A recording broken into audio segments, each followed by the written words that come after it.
Well, I once again, everybody, welcome into another edition of Pick Your Politics.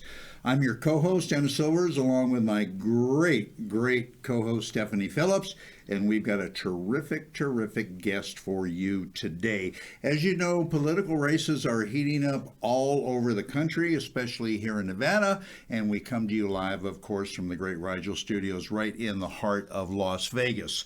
So we urge everybody, vet your candidates, but most importantly, get out and vote. That's really what it's all about, isn't it, Stephanie? Get out and vote. You got to make your vote count. Let me tell you a little bit about this gentleman sitting in between us. Stavros Anthony earned a master's degree in political science and a PhD in sociology in 1999, both from UNLV right here in Las Vegas. And he also attended the FBI National Academy, and you'll find out why pretty soon. Stavros joined Metropolitan Police Department right here in Las Vegas in 1980 and is a retired member of Metropolitan Police Department. He retired with the rank of captain. He has been a board member to several commissions and boards, both local and statewide. Stavros was elected to represent Ward 4 in Las Vegas in June of 2009. Las Vegas City Council member. He was appointed mayor pro tem and served in that capacity from July 2011 until April, I believe, 2015, and was reappointed in 2020. He is the Republican candidate for lieutenant governor of the great state of Nevada. And in case you're wondering what Stavros means in Greek, it means mad Greek. Just kidding. It's our pleasure to welcome Stavros Anthony onto the show. Thanks for taking time out, and congratulations on winning the primary. Yes. Well, great to be with you, Dennis, and Stephanie, and Mulligan. Great to be with Mulligan. Mulligan, say hello, Mulligan. He's got his little thing. Yeah, there you go. A new tie. Yep. Yeah, and I tell you, I'm honored that the Republican voters in the state of Nevada have selected me as their nominee for lieutenant governor, and we got a great team that's been put together on the Republican side, and we're going to turn this state red and take over this state and bring some normalcy to it. Yeah.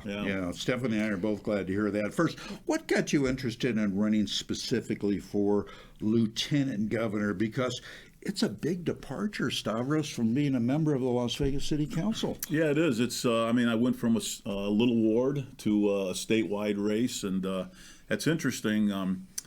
I'm termed out on the Las Vegas City Council, and I want to continue my public service. That's all I've ever done, whether it's being a police officer or member of the Board of Regents or on the Las Vegas City Council. That's what I know what to do. So I was looking around right around November, seeing what people were running for, and I wanted to see if which candidates were in good positions to win. And I happened to notice for the lieutenant governor's race, there was only one other person running. So the first thing I did was I looked up what a lieutenant governor actually does, because that is the question I get from most people. Exactly. A lot of people don't know that. Yeah, tell the folks what. So I actually looked up the position. The lieutenant governor has actual statutory responsibility. So number one, the lieutenant governor is the chair of the Tourism Commission. The lieutenant governor is the vice chair of the Transportation Commission. The lieutenant governor runs the Small Business Advocacy Department that was created to support small businesses, and the lieutenant governor is responsible for Homeland Security. So I looked at it and said, well, I've supported tourism for 12 years on the Las Vegas City Council.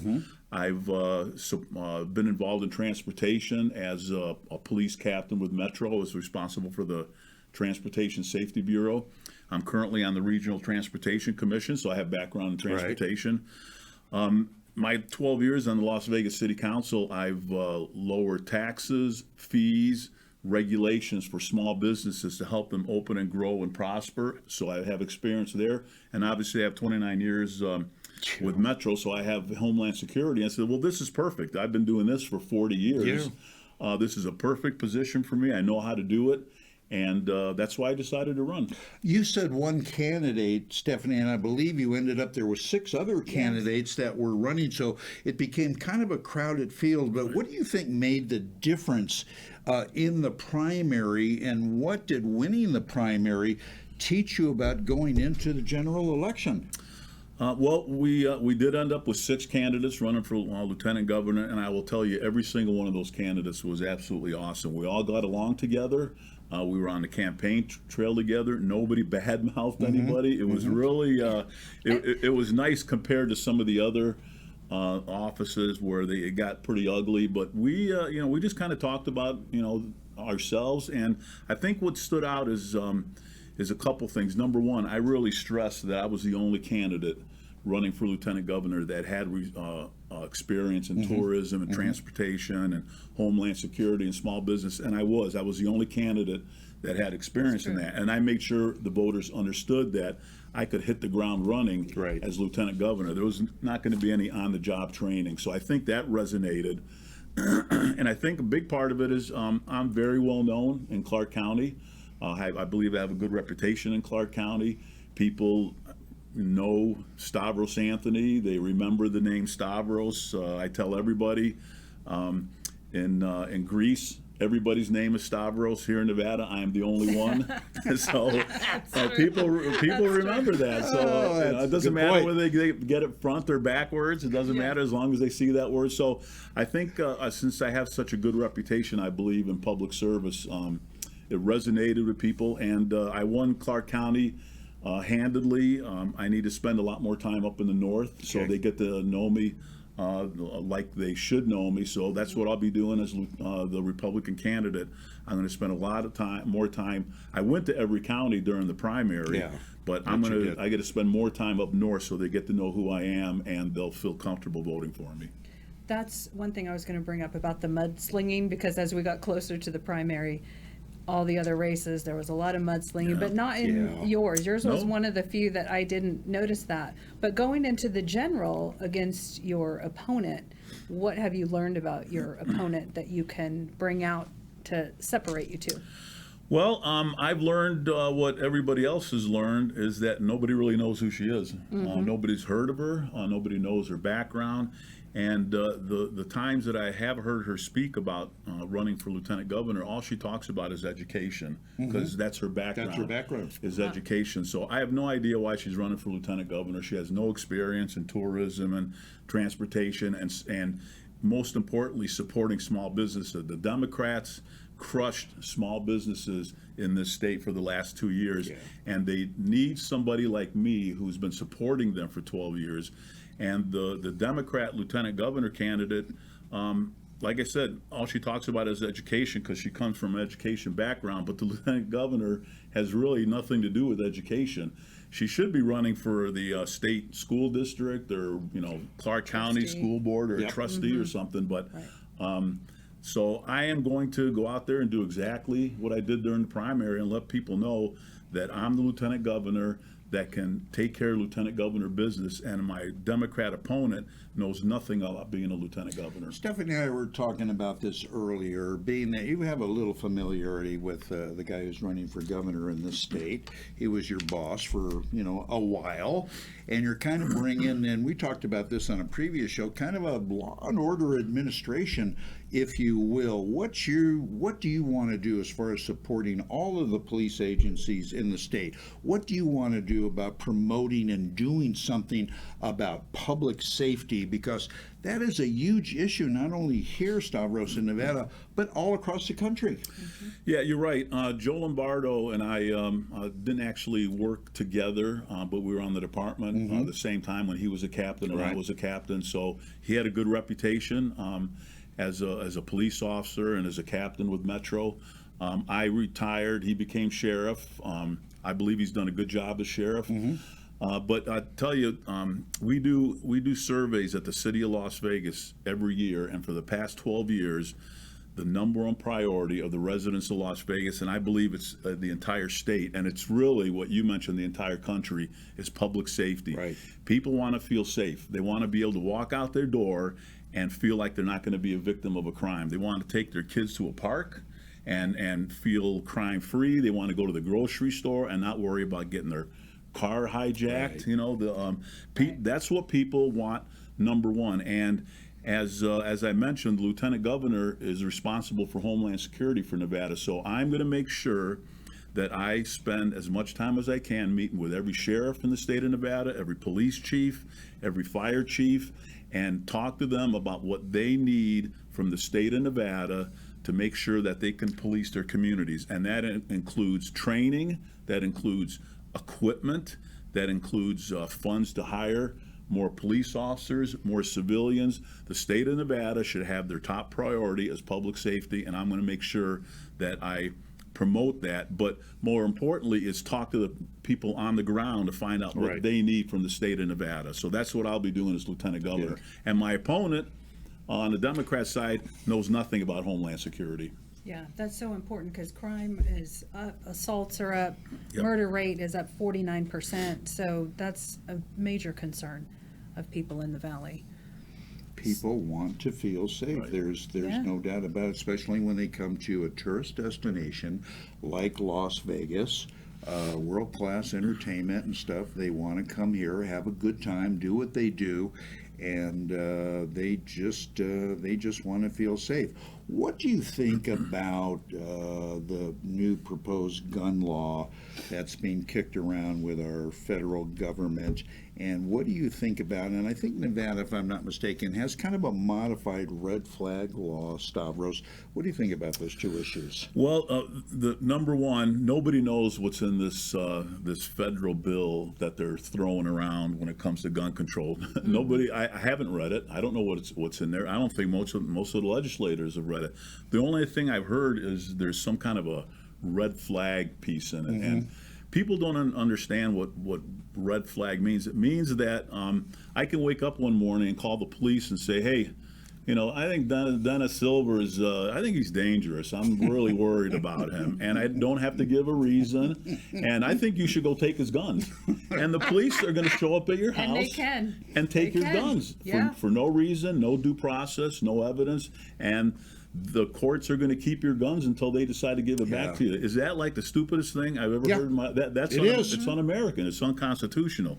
It is. So that I am completely against. And you know what it really comes down to is in the primary, I was endorsed by Gun Owners of America. Right. I was endorsed. I had an A rating with the Nevada Firearms Coalition, and I had an A+ rating from the Nevada Firearms Coalition. And this is the reason. And it comes from being a law enforcement background. I guarantee you, if Stephanie is having somebody break into her home and she calls 911, it's going to be 10, 15 minutes before somebody gets there. At least. And if she's not able to defend herself, she's toast. I mean, 10, Yep. 15 minutes is a long time. Anything can happen. And if she wants to, she has the right to have a firearm in her house, in her car, carrying it on my her, person. on your person, in your purse.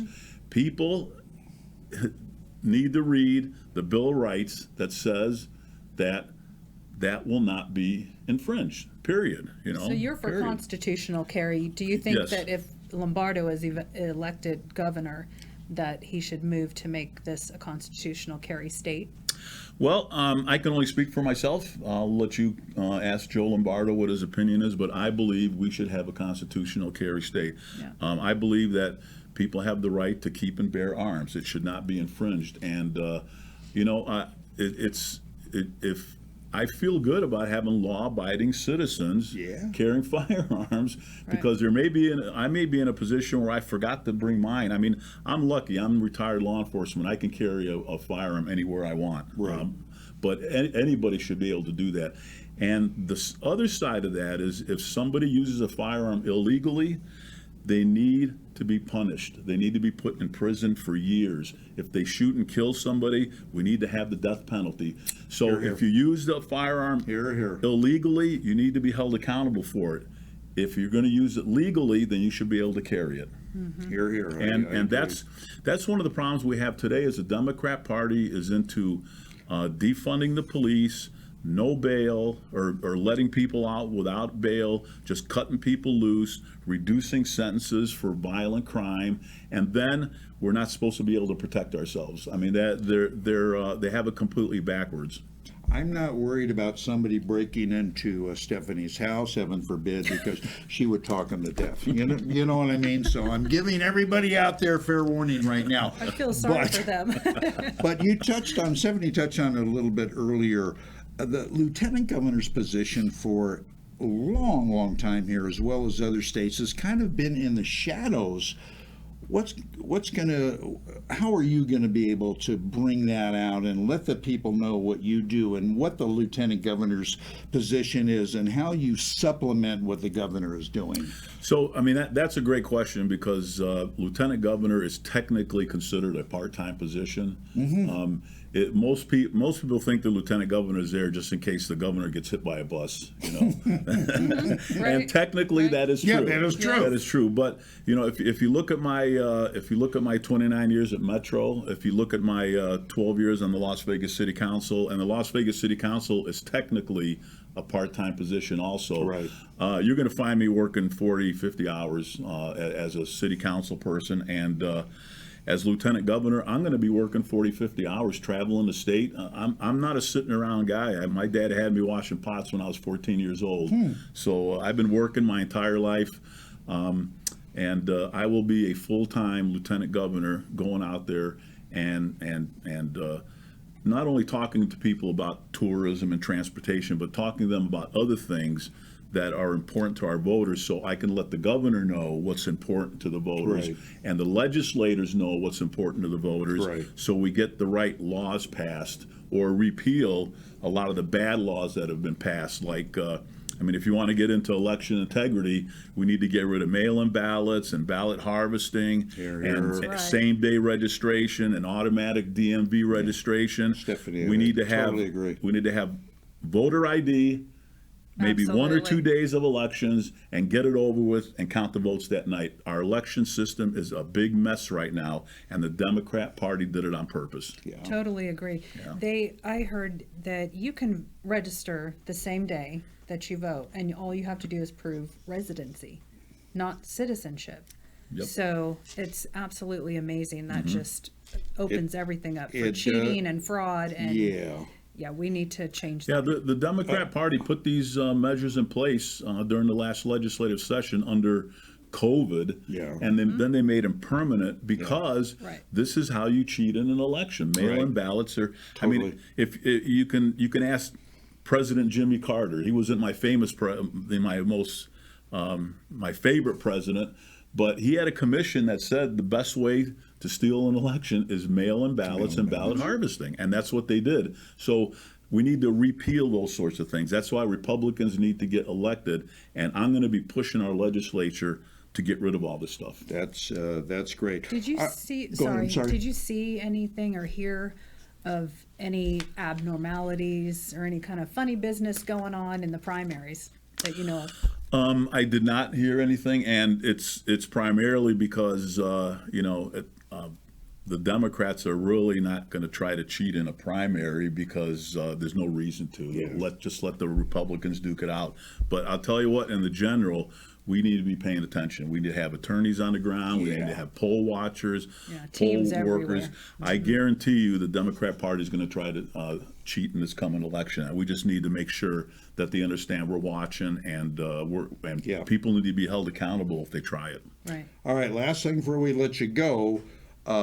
People want to learn a little bit more about you, help you out, put out your web address, and also I assume that you've got some events coming up.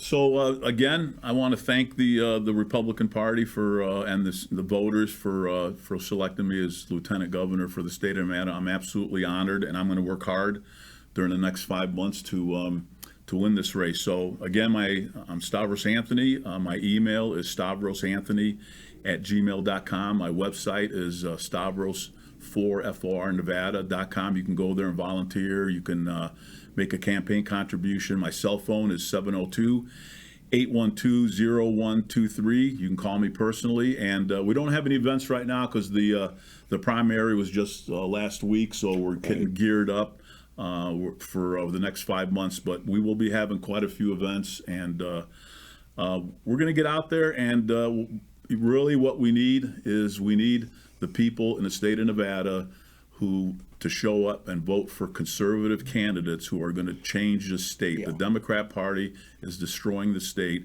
and the Republicans can fix it, and I'm here to be part of that team. So please show up and vote in November. It's very, very important. We have to have a tsunami red wave in this state. That's right. And he does answer his phone. I know that because I have called him, I've texted him, and he does answer. Yeah, he does. He does. How much golf are you going to be able to play once elected? Once elected? Yeah. Well, I'm not going to be playing much in the next 4 months, but once elected, I'm going to go out and start golfing again because it's good for the mind, it's good for the soul, it's good for the exercise. But I'm going to have to squeeze it in during that 40, 50 hours working a week as lieutenant governor. But I love playing golf. Oh, I know that. We're going to get together. And I'm looking forward to golfing with you. Absolutely. And Stephanie. I don't know about that. I don't know. We'll have to talk about that. Yeah, I can drive the She can car. drive the car. Okay, that's fine. Yeah, there's no doubt about it. Anyway, thanks for coming on. Best of luck to you. And we hope to have you back sooner than later. We're going to step away. We're going to take a short break. We've got another political gentleman to talk to about that I think you're going to enjoy as well. So stay with us. We're going to be back right after this.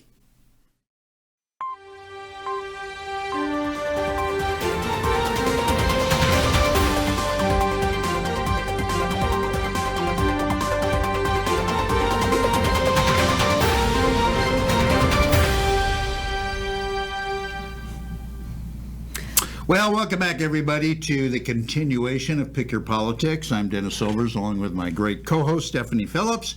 And, of course, we've got Mulligan here. Come on, Mulligan, get your little thing down. Don't fall asleep on us. He's our political dog. But anyway, we've got another gentleman on the show that is going to be of interest to you. Stephanie's going to kind of introduce Noah. It's Noah Malgeri, and he is on Zoom link with us and joining us. He ran for Congressional District 3. And we just wanted to have him on and have him tell us about his experience running, whether he would run again, and what he learned throughout this whole process. Noah, welcome to Pick Your Politics. Hey, Stephanie and Dennis, great to be with you guys. Noah, first of all, where is Congressional District 3 for our viewers that don't know? It's the southernmost district in the state, and it's a portion of Las Vegas, western part of Summerlin, goes south, and does not include Henderson or Boulder City, but it goes all the way down to Laughlin. Okay, so it's a good-sized area. Yeah, it's huge. It's a very good-sized area. What made you want to jump into the race, jump into politics? What were you trying to achieve? Well, the country right now is in the worst state that I've ever seen it in terms of the level of pervasive public corruption. I mean, we're basically, our federal executive branch is pretty much fallen to the criminal, interlopers who have taken over all the administrative branches of the executive branch, the DOJ, FBI, CDC, FDA. They're weaponizing all the instruments of the executive branch, the administrative state, the security state against law-abiding, freedom-loving American citizens, and using the law to benefit their political allies, their ideological allies, but really to destroy the country and weaken us intentionally, so that we'll be more receptive to the ushering in of what amounts to a form of totalitarianism or communism after the Chinese model, which is happening globally, but particularly in the United States. That's why we're witnessing this complete dismantling of the United States of America on every level. Yeah, that's true. So last week you were unsuccessful in your race, but do you want to run again? And what would you run for again?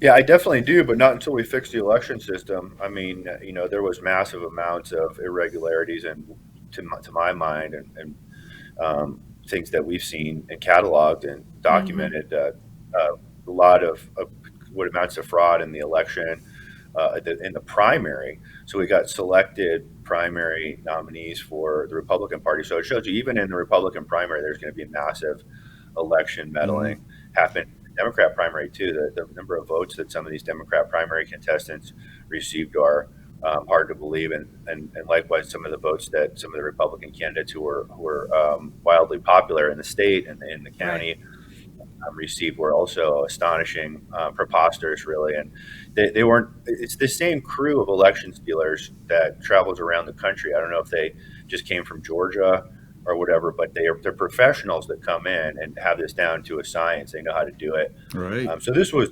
stolen in my mind, and there's no point. When we spent hundreds of thousands of dollars, took a year off work to Right. run for this, Right. and the reality is the result was extremely questionable. But we're contesting the election. I don't know if it'll do anything.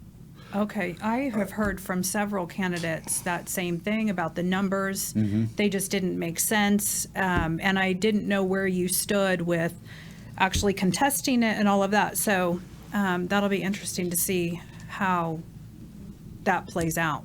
Noah, what's the main thing you took away from this race, win, lose, or draw, to help you in another race should you decide to run?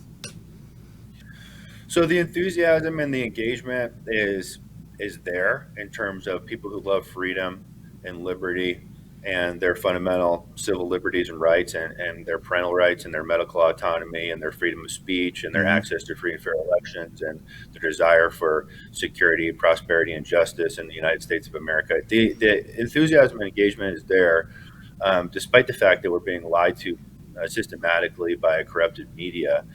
But the reality is, we can't do anything about it, in terms of changing our representatives or our leadership class, the permanent predator class of leaders that are working on these things like this gun legislation and so forth, which is unconstitutional, as Stavros mentioned about red flag laws and so forth. But this is Yeah. all part and parcel of a big scheme to remove our civil liberties, to take away the tools that we would need to protect and defend ourselves from authoritarianism.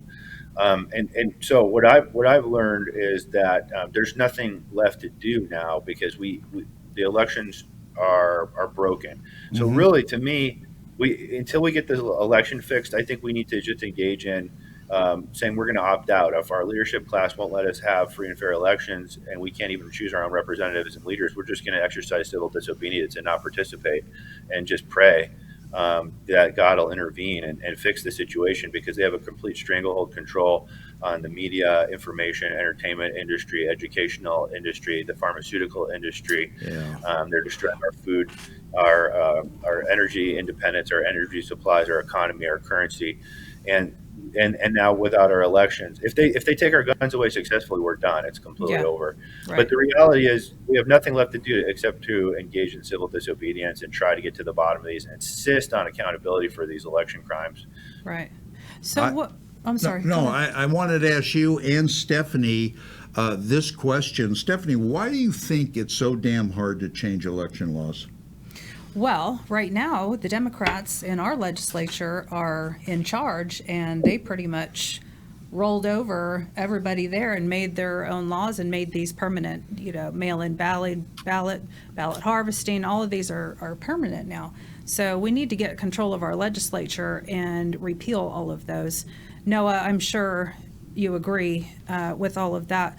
But I wanted to ask you before we let you go. I know you have to move on here, but I wanted to know, what would be your advice to other candidates running in the future, and what was your biggest takeaway from running in because you've never run before for office, right? Yeah, that's correct. I mean, it was an incredible experience getting to meet so many people and getting to have a platform to voice our concerns about the direction of America and address the policy decisions that I think would fix things, to try to cultivate that enthusiasm and be a part of this freedom and liberty movement that we've been a part of here. in Nevada and nationwide. It's been incredible. What I would advise people to do is it doesn't make any sense at this point to become a candidate in Nevada if you're a constitutional conservative and you're not selected by the permanent establishment class, because you're not going to win no matter what you do. But what I would say is get involved as an activist, try to draw attention to what's going on, and insist on changes that allow us to have free and fair elections. And a lot of what goes on is inside the machines, in my mind. And you could have as many observers and attorneys on the ground as you want, but you can't see what's going on in the algorithms. But Right. there's definitely fraud and cheating, and the country is basically done until we get this fixed. But you're right. I mean, I got to roll with eyes, but that's kind of where my takeaway is. Yeah, I think that's well said, and Stephanie and I agree with you 100%. Anyway, Noah, good luck to you. Thanks for taking time out. We look forward to seeing your name in the future for office, and we wish you the best. And we're going to have you back on and talk to you. Wonderful. Thank you so much. Talk Thank you, soon. Noah. Thank you, Noah. Thank you very much. Interesting. I agree with Yeah. a lot of what he said. Yeah, and he's not the only candidate. I've heard No. from several about they've had teams on the ground Yeah. and people observing at the polling Funny stuff. locations. Yeah, weird things going on. Yeah. So I think there's going to be lawsuits, Yeah. multiple, filed, and we'll have Yeah. to go through that process and see how that turns comes out. Yeah, Yeah. you're absolutely right. Anyway, we're out of time, unfortunately, and that's going to do it for wrap up another great show. And for Stephanie Phillips, I'm Dennis Silvers. And for Mulligan, he's going to say goodbye. And we're going to see you same place, same time next week. So remember, get out and vote. So long, right. everybody. See you later.